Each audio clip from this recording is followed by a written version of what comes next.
Assalamualaikum warahmatullahi wabarakatuh. Halo teman-teman semuanya, apa kabar? Bertemu lagi sama Bu Chantri. Nah teman-teman, di video kali ini Bu Chantri mau membahas tentang manajemen emosi, yaitu mengelola marah. Nah sebelumnya Bu Chantri mau nanya, siapa yang pernah marah? Ya pasti pernah ya, Bu Chantri pun pernah.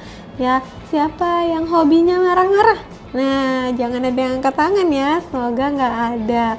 Ya, kadang kita sebagai manusia teman-teman emang nggak bisa nahan marah kita.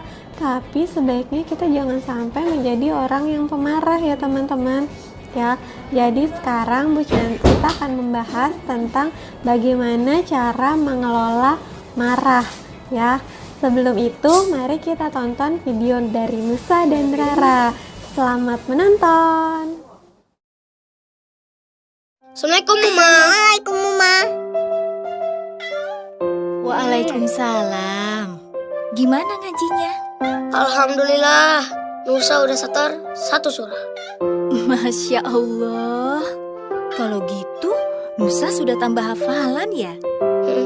Rara juga Oma. Oh, Rara juga? Udah hafal banyak hadis.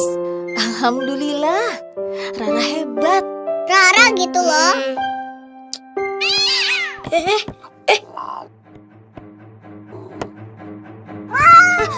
Anta! Stop. Jangan gerak.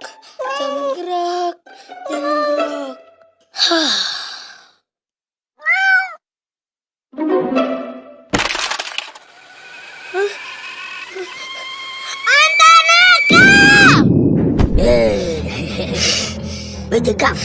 Bejegam.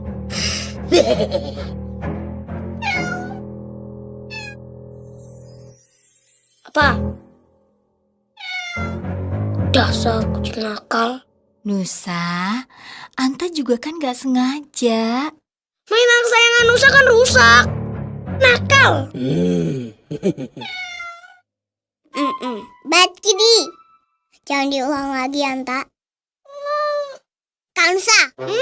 Letak dok walakal jannah. Janganlah kamu marah. Niscaya bagimu surga. Gak bisa. Nusa tetap marah. Kansa. Ayo duduk. Gitu dong. Itu kan hadiah dari Abah. Roket langka tahu. Masih marah nih. Kansa sekarang tiduran deh. Kamu ngapain sih? Nyuruh Nusa tidur? Masya Allah Nusa. Yang dibilang Rara itu hadis Rasul untuk menghindari amarah. Niat adikmu itu baik. Marah itu kan asalnya dari setan dan sangat tidak disukai Allah.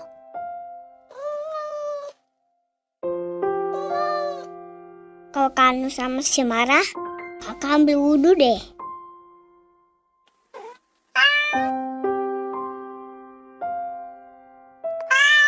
Astagfirullahaladzim. Iya, Nusa maafin deh. Nusa gak mau marah lagi. Dasar kucing gembul.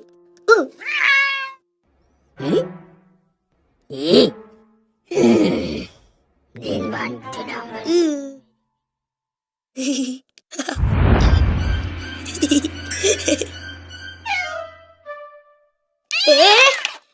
Anta! Nusa, wudhu aja deh.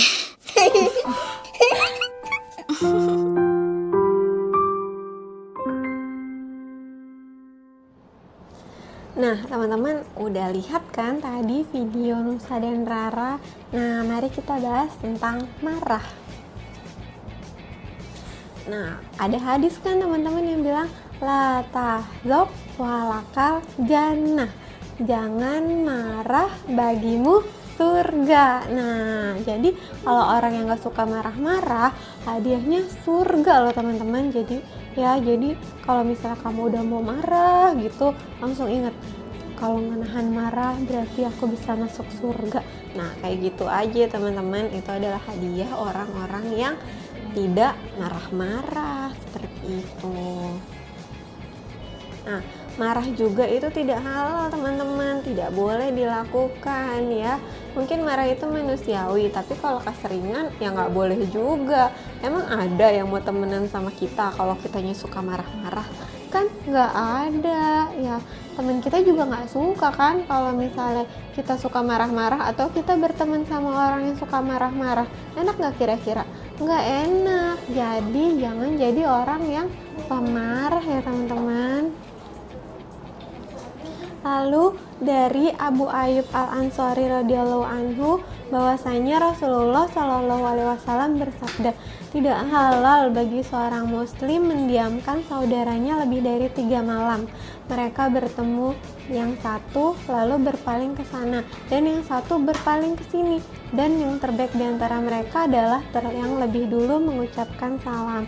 Hadis riwayat Bukhari Muslim atau muttafaqun alaih.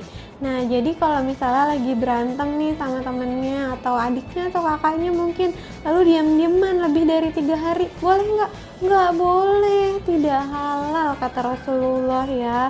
Jadi tapi bukan berarti sehari doang boleh ya Bu, atau 2 hari doang boleh ya Bu, bukan berarti seperti itu.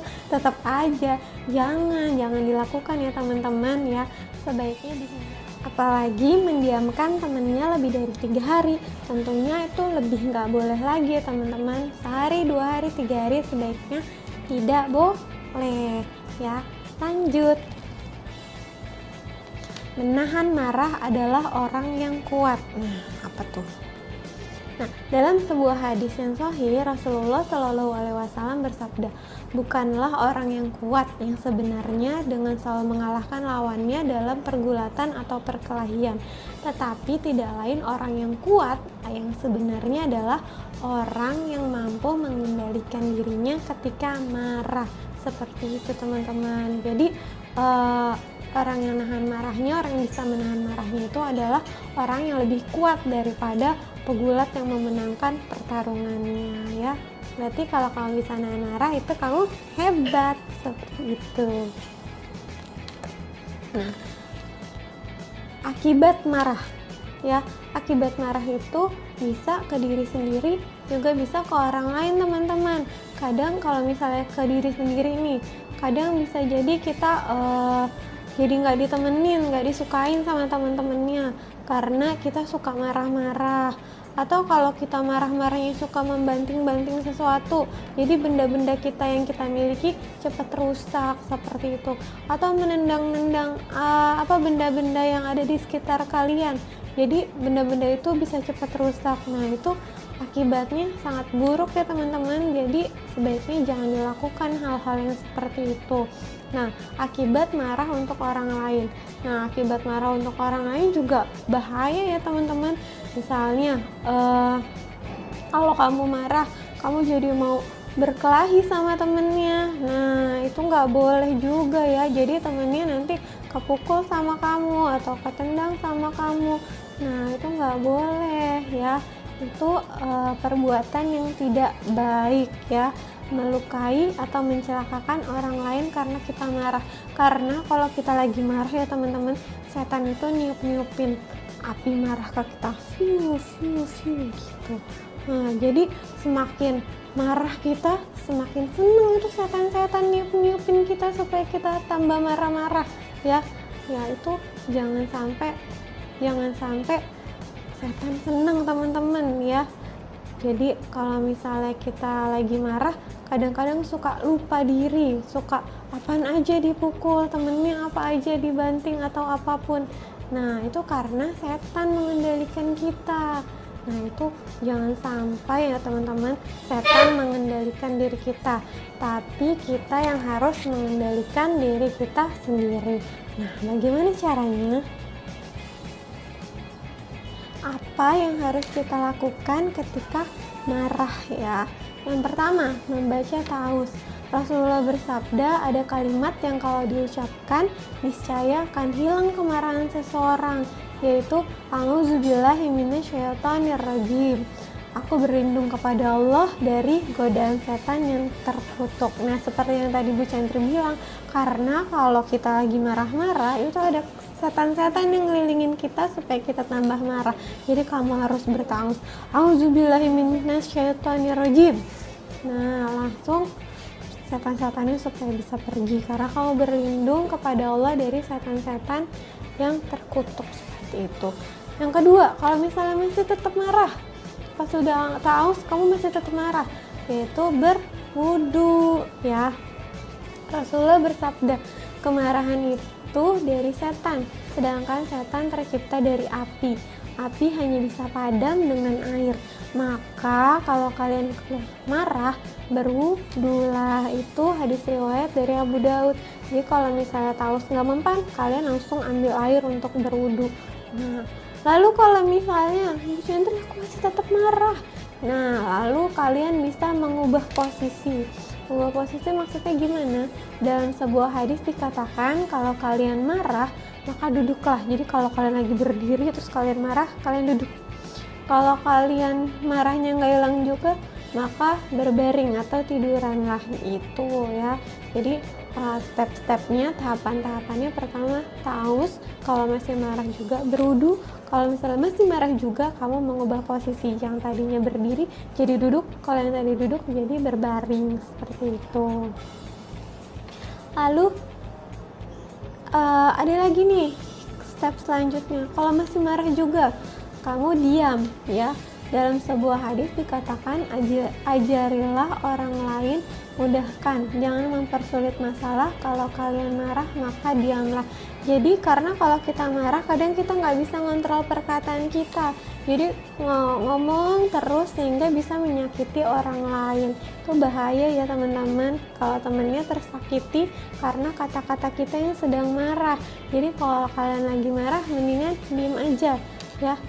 Diam, jangan sampai kalian melontarkan, mengatakan kata-kata yang kasar yang bisa menyakiti hati orang lain, hati temannya, adik kamu, kakak kamu, atau orang tua kamu. Jangan sampai seperti itu. Lalu nih yang terakhir banget, kalau semuanya udah dilakukan tapi masih tetap marah, bersujud. Nah, maksudnya gimana? Artinya kamu sholat sunnah minimal 2 rakaat. Dalam sebuah hadis dikatakan, ketahuilah sesungguhnya marah itu adalah bara api dalam hati manusia. Tidakkah engkau melihat merahnya kedua matanya dan tegangnya urat darah di lehernya? Maka barang siapa yang mendapatkan hal itu, maka hendaklah yang menempelkan pipinya di tanah atau bersujud. Hadis riwayat Tirmizi. Jadi kalau misalnya udah semuanya udah sangat marah, dilakukan tadi dari membaca ta'awuz, duduk, berwudu, mengubah posisi, dia masih aja marah, kalian lebih baik bersujud atau sholat 2 rakaat. Semoga Allah menghilangkan amarah dari dalam diri kalian, seperti itu teman-teman. Nah, mungkin sekian dulu pembahasan kita kali ini tentang marah dan bagaimana cara mengelola marah. Nah, setelah itu kamu bisa, kalau misalnya ada yang mau ditanyakan, silahkan dicatat, lalu nanti ditanyakan ya ke Bu Chantri ya, boleh secara langsung atau via Google Classroom, seperti itu. Oke teman-teman, sekian dulu dari Bu Chantri. Mohon maaf jika ada kesalahan. Wabillahi taufiq wal hidayah. Wassalamualaikum warahmatullahi wabarakatuh. Sampai jumpa teman-teman.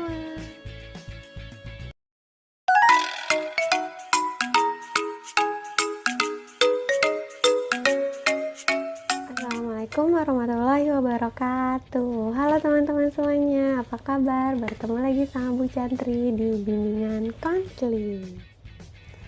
Ya teman-teman, kali ini kita akan membahas tentang kejujuran.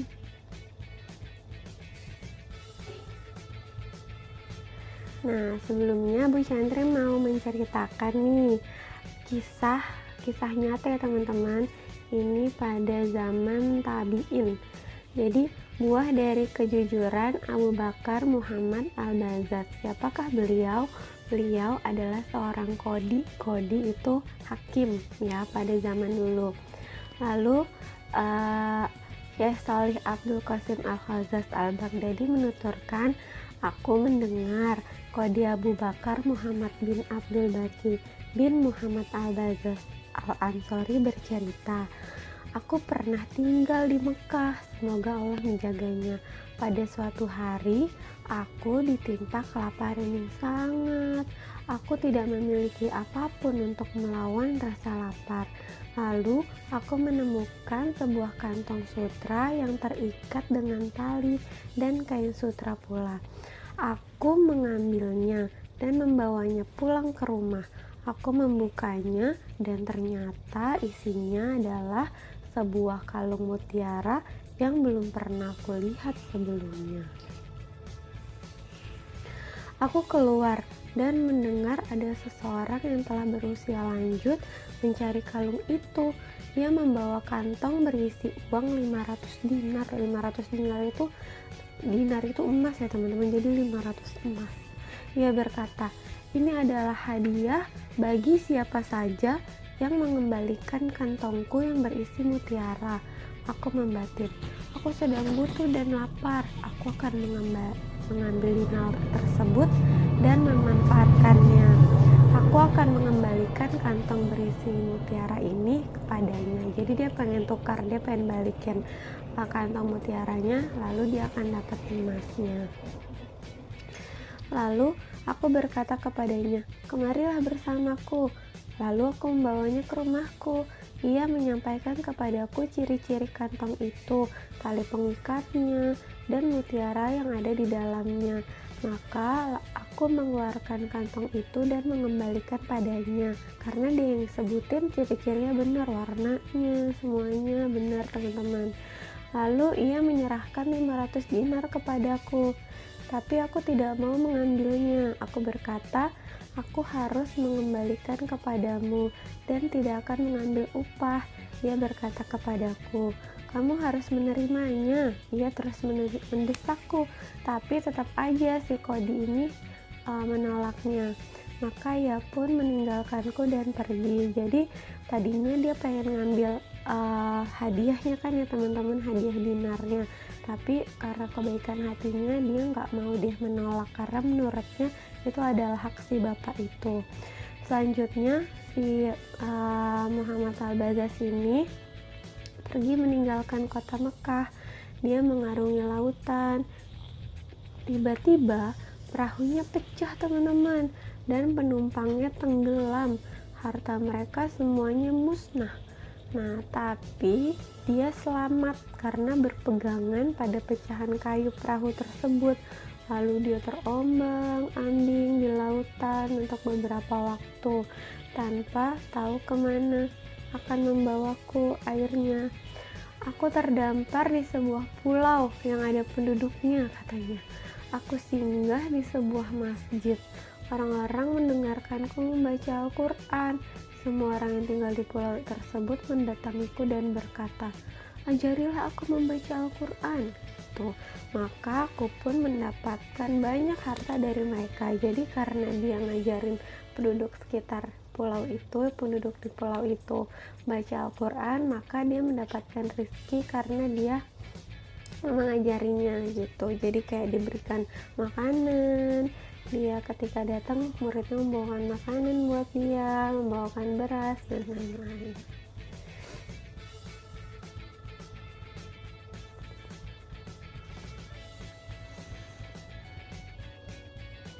Lalu di masjid itu aku melihat beberapa lembar kertas mushaf. Mushaf itu adalah kitab ya teman-teman, buku.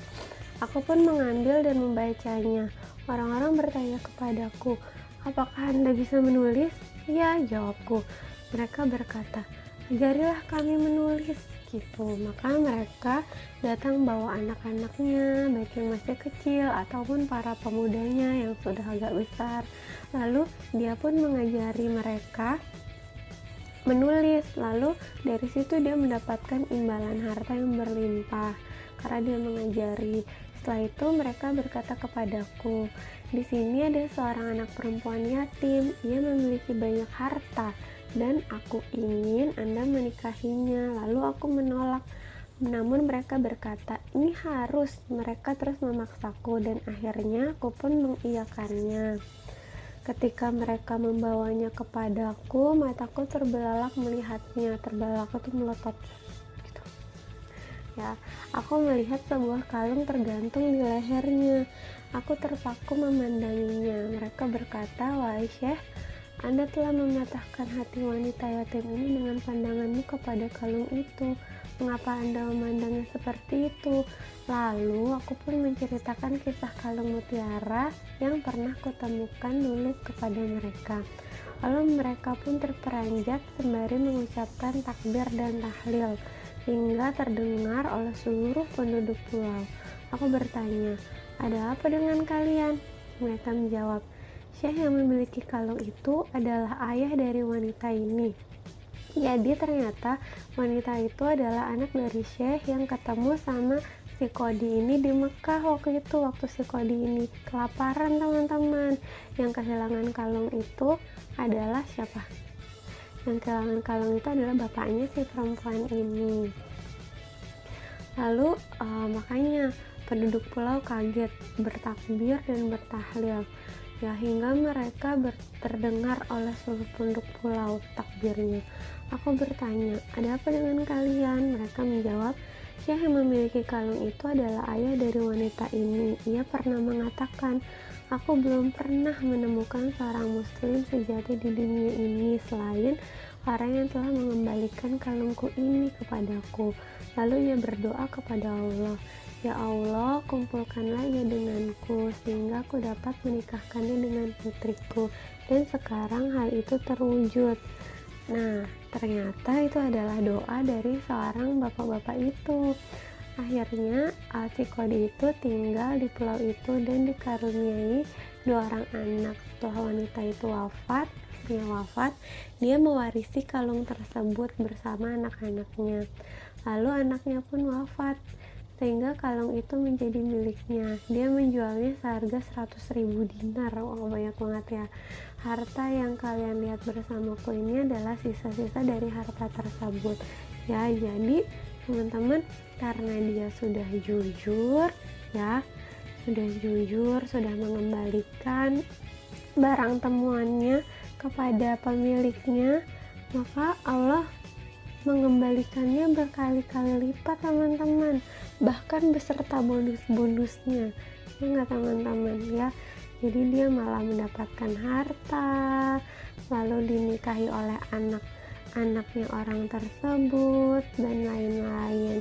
Ya, jadi kalau misalnya kita jujur ya, mungkin sekarang tidak terlihat apa dampaknya, tapi nanti karena kita jujur, kita adalah orang baik, maka keberkahan ya akan datang nanti kepada kita teman-teman ya, karena kita selalu mengamalkan jujur seperti itu. Nah teman-teman, sekarang Bu Chandra mau kasih tahu nih, ternyata ada pola pembentukan karakter. Jadi kalau misalnya kamu menanamkan hidup jujur di dalam diri kamu, itu bisa loh jadi sifat kamu, jadi karakter kamu. Bahkan sebaliknya, kalau misalnya kamu tidak jujur, suka bohong, itu juga bisa jadi karakter kamu. Kalau ini gini caranya, jadi ini menurut penelitian ya teman-teman, misalnya suatu perilakunya jujur, lalu sering dilakukan setiap hari, jujur selama 66 hari, kira-kira 3 bulan 2 bulan ya teman-teman, 2 bulan lebih, karena kamu selalu jujur. Jadi nanti itu akan jadi kebiasaan, jadi mindset ya. Jadi kalau misalnya kamu nggak jujur, kamu akan gelisah ya, kamu akan aduh kok nggak jujur sih gitu. Lalu nanti akan menjadi karakter atau sifat kamu seterusnya sampai kamu besar gitu. Jadi nanti kalau kamu nggak jujur, kamu akan merasakan kegelisahan dan lain-lain. Bahkan sebaliknya, kalau misalnya kamu berperilaku tidak baik, misalnya suka berbohong, lalu setiap hari bohong terus diulang-ulang, bisa jadi tuh jadi kebiasaan kamu, jadi mindset kamu ya, harus berbohong ya. Jadi habis itu berbohongnya jadi karakter kamu, setiap hari kamu jadi suka bohong terus sampai kamu besar. Nah nggak mau ya kita perilaku jelek bisa menjadi karakter kita. Maka dari itu biasakan mulai hari ini ya, berperilaku baik, berperilaku jujur supaya nanti kamu seterusnya sampai kamu besar, kamu akan selalu menjadi orang yang jujur, orang yang dapat dipercaya. Seperti siapa?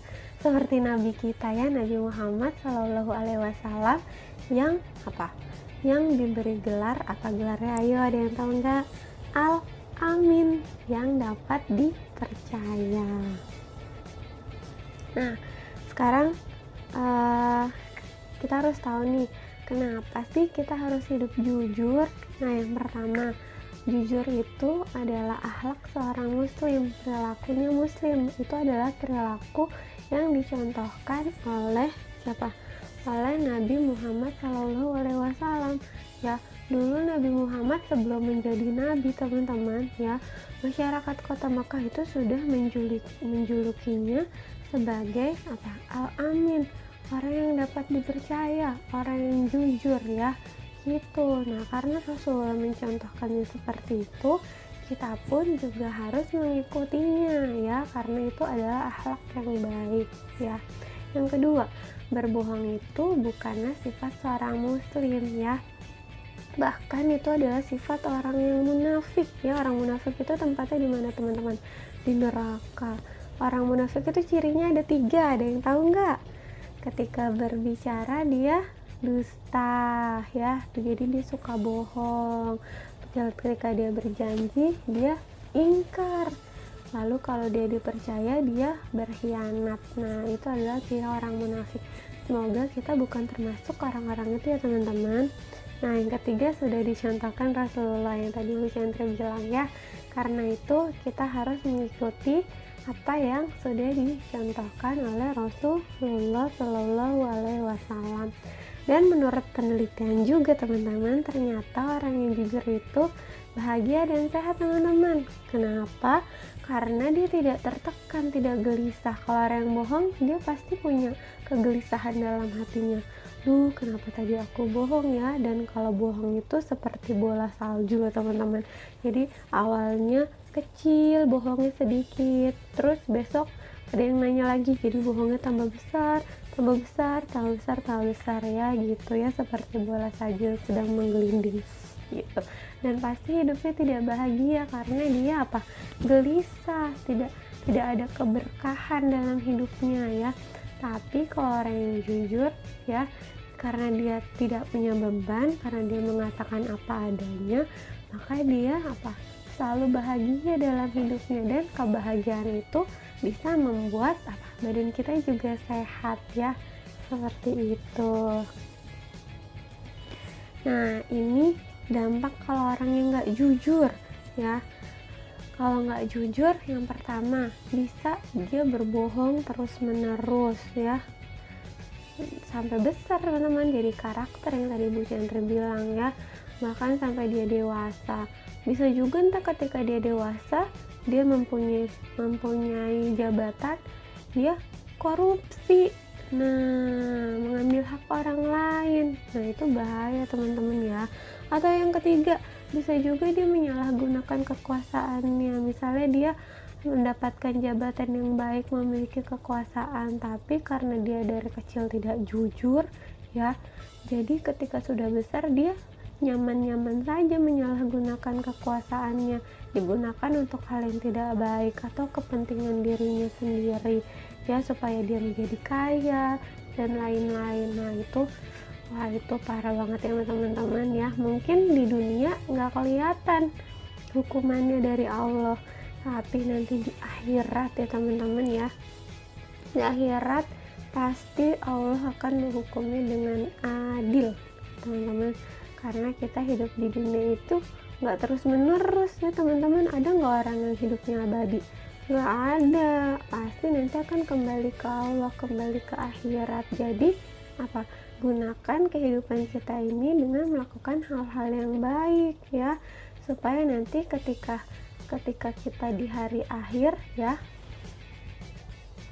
di hari akhir nanti kita memiliki amal dan bekal yang cukup. Nah, ini dia manfaat hidup jujur. Pertama, hidup terasa tentram, tidak ada beban. Tadi yang Bu Chandra bilang, ya, hidupnya nyaman ya, karena tidak bohong, menyatakan apa adanya. Yang kedua, tentunya dia akan disayangi sama Allah karena dia sudah mencontoh Nabi Muhammad SAW dengan selalu berkata jujur, hidup jujur. Lalu yang ketiga, orang lain juga akan mudah percaya sama kamu ya, karena kamu nggak pernah bohong ya. Apapun yang kamu katakan akan dipercaya sama orang lain. Lalu mudah mendapatkan pertolongan orang lain karena kamu anak yang jujur ya, tidak pernah berbohong. Lalu dihargai sama orang lain. Lalu banyak teman-teman dan orang sekitar yang selalu mendukung apa yang kita kerjakan karena kita berakhlak baik. Dan yang terakhir, sebagai tiket kita teman-teman untuk masuk ke dalam surga, karena ya kejujuran itu termasuk akhlak yang mulia yang dicintai oleh Allah Subhanahu wa Ta'ala. Nah, berani jujur itu hebat ya. Jadi awali dirimu dengan kejujuran. Nah teman-teman, sekian dulu video dari Bu Chantri. Kalau misalnya ada pertanyaan dicatat ya, lalu kita bahas nanti di Zoom meeting berikutnya ya. Oke teman-teman, kita tutup dengan membaca hamdalah Alhamdulillahirabbil alamin dan doa penutup majelis. Subhanaka Allahumma wa bihamdika asyhadu alla ilaha illa anta astaghfiruka wa atubu ilaik. Wassalamualaikum warahmatullahi wabarakatuh. Sampai jumpa teman-teman.